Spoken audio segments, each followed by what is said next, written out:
from the Penn Libraries.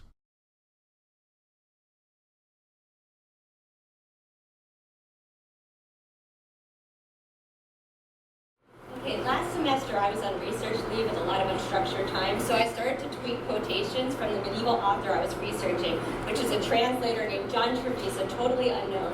Now I have 1,628 followers and some insight about tweeting scholarship.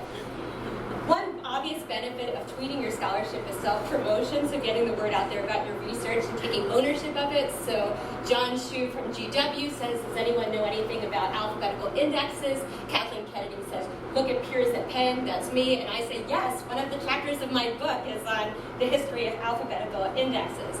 But much more important than self-promotion is getting feedback from people in your field. So I put up this picture from a Penn book of hours I'm going to be talking about next week, and I said, oh, the little guy in the corner is King David singing to the Trinity. The medievalists were immediately out saying, no, that's not David, that's an angel, sorry, and they were right.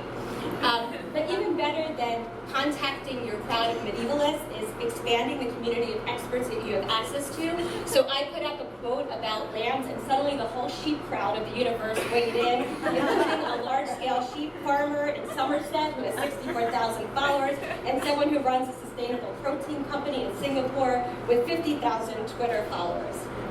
Finally, I just want to make the point that when you tweet your scholarship, you realize that a good part of scholarship is fandom, why you love things and why you love studying about medieval texts. And the emotional response of people on Twitter can tell you how these texts actually really do affect their readers. So I put up a quote from a medieval book collector that says, books do not shine if you make mistakes, and they do not laugh at you if you are ignorant. And 42 people like this, and one person who's a child book author wrote, lovely and true expression of books, of places of safety and trust.